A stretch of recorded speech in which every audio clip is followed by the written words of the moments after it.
Hey guys, welcome to MSV channel. நான் உங்கள் விஸ்வநாதன்.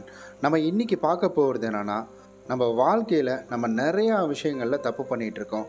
அதுவும் குறிப்பாக நிறையா விஷயங்களை கண்மூடித்தனமாக நம்பிக்கிட்டு இருக்கிறோங்க. அதை தான் ரொம்ப சுவாரஸ்யமாக ஒரு கதையோடு நான் உங்களுக்கு சொல்கிறதுக்காக இன்றைய வீடியோவை நான் உருவாக்கியிருக்கேன்.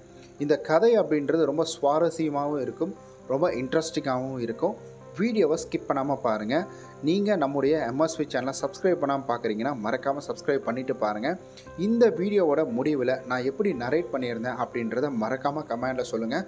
நெக்ஸ்ட்டு வீடியோ இன்னும் பெட்டராக மேக் பண்ணுறதுக்கு எனக்கு ரொம்ப யூஸ்ஃபுல்லாக இருக்கும். அதுக்காக தான் சொல்கிறேன். வீடியோவை ஸ்கிப் பண்ணாமல் பாருங்கள். சூப்பராக இருக்கும் இந்த ஸ்டோரி. ஏன்னா நான் கேட்கக்குள்ள எனக்கு ரொம்ப பிடிச்சிது அப்படின்றதுக்காக தான் இதை உங்களுக்காகவே நான் கொண்டு வந்திருக்கிறேன். ஒரு காடு. அந்த காட்டில் நரியும் ஒரு முள்ளம்பன்றியும் இருக்கிறாங்க. இந்த முள்ளம்பன்றிக்கு நரி மேலே வந்துட்டு ரொம்ப நாளாக ஒரு கோபம் இருக்குது. ஏன்னா இந்த நரி அப்படின்றது தந்திரமாக வேட்டையாடி எல்லாத்தையும் சாப்பிடக்கூடிய ஒரு ஒன்று. அப்படி இருக்கக்குள்ள இந்த நரி நம்ம கிட்டவே வரக்கூடாது அப்படின்னு சொல்லிட்டு எப்போ இந்த நரி கிட்ட வந்தாலுமே சரி முள்ளை நல்லா வந்துட்டு பெருசு பண்ணிவிடுங்க. பெருசு பண்ணிக்கிட்டு அதை என்ன பண்ணும்னா ஆக்ரோஷமாக வந்துட்டு மிரட்டுற மாதிரி பண்ணும். அதாவது என் கிட்ட வந்தால் என்கிட்ட இருக்கிற முள்ளை வச்சு உன்னை குத்திடுவேன் அப்படின்ற மாதிரி. ஏன்னா முள்ளம்பன்றிக்கு இருக்கக்கூடிய பாதுகாப்பு அப்படின்றது பார்த்திங்கன்னா அந்த முள் தான். அப்போ இதை வச்சு தான் முள்ளம்பன்றியால் வந்துட்டு நரியை விரட்ட முடியும். இதெல்லாம் பார்த்துக்கிட்டு இருந்த நரி, ஏன்னா நரிக்கு தந்திரம் அப்படின்றது இருக்குது இல்லைங்களா. அப்போ இந்த நரி என்ன பண்ணுதுன்னா இந்த முள்ளம்பன்றிக்கிட்ட ஒவ்வொரு முறையும் பேச வருதுங்க. அந்த ஒவ்வொரு முறையும் பார்த்திங்கன்னா ரொம்ப பவ்யமாக எந்தவித வந்துட்டு ஆர்ப்பாட்டமும் இல்லாமல் இந்த முள்ளம்பன்றிக்கு தகுந்தாறு போல் முள்ளம்பன்றிக்கு சாதகமாக இந்த நரி பேசுகிறதுக்காக கிட்ட வருது. எப்படின்னா, நீ ஏன் என்னை பார்த்தாலே கோவப்படுற? நான் வந்துட்டு விலங்குகளை வேட்டையாடி சாப்பிட்றவன் தான், ஆனால் உன்னெல்லாம் வேட்டையாடி சாப்பிட மாட்டேன் அப்படின்னு வந்துட்டு இந்த முள்ளம்பன்றிக்கிட்ட இந்த ஓனாய் சொல்லுது. ஏன் நீ அவ்வளோ நல்லவெல்லாம் கிடையாது, நீ வந்து எல்லாத்தையும் தான் வேட்டையாடி சாப்பிட்ற, என்னை மட்டும் நீ எப்படி வந்து சும்மா விட்டுருவேன் அப்படின்னு சொல்லி இந்த முள்ளம்பன்றி கேட்குது. அப்படி இல்லை, நீ வந்துட்டு நான் பார்த்ததுலேயே ரொம்ப அழகாக ரொம்ப வந்துட்டு சூப்பராக இருக்கக்கூடிய ஒரு முள்ளம்பன்றி தான் நீ, அதனால் உன்னெல்லாம் நான் வேட்டையாட மாட்டேன், நான் மற்ற மிருகங்களை வேட்டையாடி நான் அதெல்லாம் சாப்பிட்டு முடிச்சிட்டேன். எனக்கு என்னென்னா உன் கூட நட்பாக இருக்கணும் அப்படின்ற ஆசை தான் அப்படின்னு வந்துட்டு முள்ளம்பன்றிக்கிட்ட இந்த நரி சொல்லுது.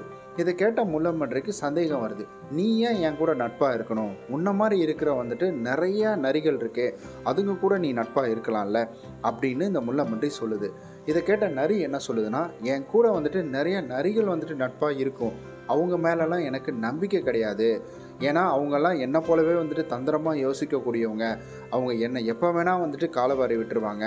ஆனால் உன்னுடைய குணம் அப்படின்றது அந்த மாதிரிலாம் கிடையாது. நீ வந்துட்டு ஒரு தன்மையான முள்ளம்பன்றி, நீ வந்துட்டு கோவப்படுவியை தவிர தந்திரமாக யோசித்து மற்றவர்களை வந்துட்டு அழிக்கணும் அப்படின்னு நீ நினைக்க மாட்ட அப்படின்னு வந்துட்டு முள்ளம்பன்றிக்கிட்ட இந்த நரி சொல்லுது. இதை கேட்ட முள்ளம்பன்றிக்கு லைட்டாக மனம் இறங்குதுங்க. ஓ, ஒருவேளை இருக்குமோ, சரி ஓகே, இவங்க கூட நம்ம நட்பாக இருக்கலாம் அப்படின்னு சொல்லிட்டு முள்ளம்பன்றி யோசிக்குது. சரி ஓகே, நீ நாளைக்கு வா, நம்ம வந்துட்டு நட்பாக இருக்கலாம் அப்படின்னு முள்ளம்பன்றியும் சொல்லிடுது. இதை கேட்ட நரிக்கு ஒரே சந்தோஷம்.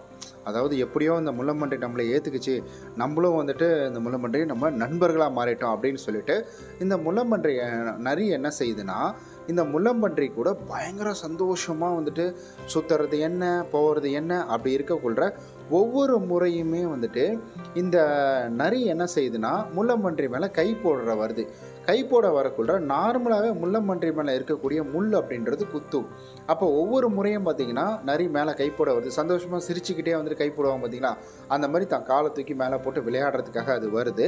அப்படி வரக்குள்ள பார்த்திங்கன்னா டக்குன்னு முள் குத்திடுது. ஏய் சாரிப்பா அப்படின்னு வந்துட்டு முள்ளம்பன்றி சொல்ல, பரவாயில்ல விட, உன்னோட இயல்பு அது தானே, உனக்கு அப்படி தானே இருக்கும் அப்படின்னு வந்துட்டு இந்த நரியும் சாதாரணமாக வந்துட்டு நல்லா சமாளிக்குது. அதே போல் மறுபடியும் வந்துட்டு இதே மாதிரியே நடக்குது. இப்படி தொடர்ந்து வந்துட்டு நடந்துக்கிட்டே இருக்குங்க. அதாவது முள்ளம்பன்றி வந்துட்டு இப்போ ஃபுல்லாக நம்ப ஆரம்பிச்சிச்சு நரி வந்துட்டு முள்ளம்பன்றிக்கிட்ட ரொம்ப வந்துட்டு நல்லவ மாதிரி நடந்து எல்லாமே வந்துட்டு முள்ளம்பன்றியோட நம்பிக்கையை சம்பாரிச்சிருச்சு. இப்போ வந்துட்டு நரி என்ன சொன்னாலும் இந்த முள்ளம்பன்றி கேட்கும். அந்தளவுக்கு நரி ட்ரைன் பண்ணிடுச்சு. நரி இப்போ என்ன பண்ணுது அப்படின்னா முள்ளம்பன்றிக்கிட்ட கொஞ்சம் கொஞ்சமாக சொல்லுது. ஏன் இந்த முள்ளெல்லாம் நீ வச்சிட்ருக்கிற, இந்த முள்ளெல்லாம் இருக்கிறதுனால தான் உங்ககிட்ட யாருமே வரமாட்டேன்றாங்க. நீ அழகாக இருக்க, உன்னுடைய தோற்றம் எவ்வளோ அழகாக இருக்குது, ஆனால் அந்த முள் உங்ககிட்ட இருக்கிறதுனால தான் உன் கூட யாருமே நெருங்க மாட்டேன்றாங்க. நல்லா பார்த்தியா, நான் மட்டும்தானே உன் கூட நட்பாக இருக்கேன், அப்புறம் உன்னுடைய வந்துட்டு இனத்தில் இருக்கிறவங்க தானே உன் கூட நட்பாக இருக்கிறாங்க. வேறு யார் உங்க கூட நட்பாக இருக்கிறாங்க? வேறு யாருமே இல்லைல்ல. அதுக்கெல்லாம் காரணம் என்ன அப்படின்னா, இந்த ஒரு முள்ளு தான். இந்த முள்ளு இருக்கிறதுனால தான் உனக்கு இவ்வளோ பெரிய வந்துட்டு ஃப்ரெண்ட்ஸ் யாருமே இல்லாமல் இருக்கிறாங்க அப்படின்றத இந்த நரி நாசுக்காக வந்துட்டு முள்ளம்பன்றிக்கிட்ட எடுத்து சொல்லுதுங்க.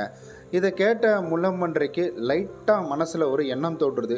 ஆமாம், நம்மக்கிட்ட இவங்கெல்லாம் நெருங்காததுக்கான காரணம் என்னென்னா இதுதான். நம்ம வந்துட்டு ரொம்ப முள்ளாக இருக்கிறோம், நம்மக்கிட்ட வந்தால் மற்றவங்களுக்கு காயம் ஏற்படுது அப்படின்றதுனால தான் ஸோ இந்த யாருமே நம்மக்கிட்ட வரமாட்டேன்றாங்க அப்படின்றத இந்த நரி வந்துட்டு யோசித்து பார்க்குது.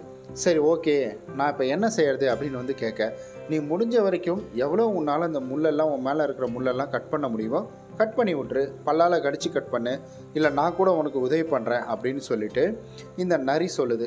இதை கேட்ட உடனே இல்லை நானே பண்ணிக்கிறேன் அப்படின்னு சொல்லிட்டு இந்த முள்ளம்பன்றை என்ன செய்யுதுன்னா தன்னுடைய வந்துட்டு மேலே இருக்கிற முள் எல்லாத்தையுமே வந்து உடச்சி விட்டுருது. ரொம்ப கூர்மையாக இல்லாமல் உடச்சி விட்ட உடனே இந்த நரிக்கிட்ட வந்துட்டு காமிக்குது. இப்போ பார்த்தியா நான் எவ்வளோ அழகாக இருக்கிறேன் அப்படின்னு சொல்லிட்டு இந்த நரிக்கிட்ட வந்துட்டு காமிக்குது.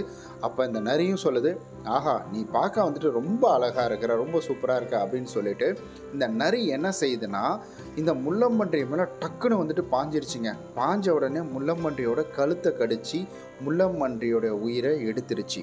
முள்ளம்பன்றியை கொஞ்சம் கொஞ்சமாக தன்னுடைய கூட்டத்தை வர வச்சு முள்ளம்பன்றியை எல்லாரும் தன்னுடைய கூட்டத்தோடு சேர்ந்து எல்லாருமே முள்ளம்பன்றியோட உடலை சாப்பிட்டு முடிச்சிட்டாங்க. மாரல் ஆஃப் த ஸ்டோரி, உங்களுடைய லைஃப்பில் யார் வேணால் உங்களை தேடி வருவாங்க. அவங்களுக்கு ஒரு தேவை நடக்கணும் அப்படின்னா எப்படி வேணால் பேசுவாங்க. ஏய் நீ அப்படி இருக்காதப்பா, அப்படி இருந்தீன்னா உனக்கு நல்லா இல்லை, அதெல்லாம் செட் ஆகாது, இதெல்லாம் உன்னோட இயல்பு கிடையாது, இப்படிலாம் இருக்காத, ஏன் அப்படி இருக்க, உன்னை நீ மாற்றிக்கோ, நீ இப்படிலாம் இருக்கக்கூடாது அப்படின்னு யாரோ என்னென்னமோ சொல்லுவாங்க. தயவு செய்து ஒருபோதும் அதையெல்லாம் உங்களுடைய காதில் வாங்கிக்காதீங்க. எந்த விதத்தில் வேணால் உங்ககிட்ட வருவாங்க, உங்களை புகழ்வாங்க. உன்ன மாதிரி ஒரு ஆளே கிடையாது தெரியுமா, நீ அவ்வளோ பெரிய வந்துட்டு இந்த நரி எப்படி முள்ளம்பன்றிக்கிட்ட புகழ்ந்து அதை வேட்டையாடுச்சோ, அதாவது உங்ககிட்ட யாரும் எதிர்த்து சண்டை போட முடியாது அப்படின்றது தெரிஞ்சிருச்சுன்னா அவங்க உங்களை தந்திரமாக வேட்டையாட பார்ப்பாங்க. யார் எப்படி இருந்து என்ன விதத்தில் உங்ககிட்ட எப்படி பேசுகிறாங்க அப்படின்றத உங்களால் கணிக்கவே முடியாது. பெற்ற தாய், நம்ம குடும்பத்தில் இருக்கிறவங்க, நம்ம குடும்பத்தில் இருக்கிற ஒரு சிலரையே நம்மளால் நம்ப முடியும். நல்லா தெரிஞ்சுக்கோங்க. அப்போ மூணாவது மனிதர்களை நீங்கள் நம்புறது அப்படின்றது இந்த இடத்துல நீங்கள் யோசித்து பார்த்து நம்பணும். கண்மூடித்தனமாக ஒருத்தரை நம்பிடவே கூடாது. இதுதான் இந்த இடத்துல மெயினாக நம்ம சொல்லக்கூடியது. இவன் எதாக இருந்தாலும் எனக்காக பண்ணுவான், இவன் எனக்காக நிற்பான் அப்படின்ற மாதிரி ஒரு தவறான கண்ணோட்டத்தோட எதையுமே நீங்கள் வந்துட்டு யோசிக்கக்கூடாது. என் கூட நிற்கிறது அது என்ன சரியான கண்ணோட்டம் தானே அப்படின்னு நீங்கள் நினைக்கலாம். ஆனால் முக்கியமான பாயிண்ட்லேருந்து பார்த்தீங்கன்னா இது தவறான கண்ணோட்டம். ஏன்னா அவங்க மனசில் இருக்கிறது என்ன அப்படின்றது உங்களால் சொல்லவே முடியாது. அவங்க மனசில் இப்போ என்ன நினைக்கிறாங்க அப்படின்றது கூட உங்களால் சொல்ல முடியாது. அப்படி இருக்கக்குள்ள அவங்க உங்களை பற்றி என்ன யோசிக்கிறாங்க அப்படின்றத உங்களால் சொல்ல முடியுமா? உங்களை பற்றி நல்லபடியாக யோசிக்கலாம், இல்லை உங்களை அழிக்கிறதுக்காக உங்கள் கூட வந்துட்டு பிளான் பண்ணி உங்கள் கூட இருக்கலாம். மற்றவர்கள் மனதில் இருப்பதை 100% உங்களால் தெரிஞ்சிக்க முடியாது. அப்படி இருக்கிறப்ப யாரையும் 100% நம்பி விடாதீர்கள் அப்படின்றத சொல்கிறதுக்காக தான் இந்த ஸ்டோரியை நான் உங்களுக்காக கொண்டு வந்தேன். நான் கேட்டதில் எனக்கு வந்துட்டு ரொம்ப இன்ட்ரெஸ்டிங்காக இருந்தது. இதை நம்முடைய சப்ஸ்கிரைபருக்கு சொல்லணும் அப்படின்றதுக்காக தான் இந்த ஸ்டோரியை நான் உங்களுக்காக. ஓகே நண்பர்களே, ஸோ கண்டிப்பாக இந்த வீடியோ உங்களுக்கு இன்ட்ரெஸ்டிங்காக இருந்திருக்கும். நம்ம நாளைக்கு இது போல் நல்ல சூப்பரான ஒரு வீடியோவில் சந்திக்கலாம்.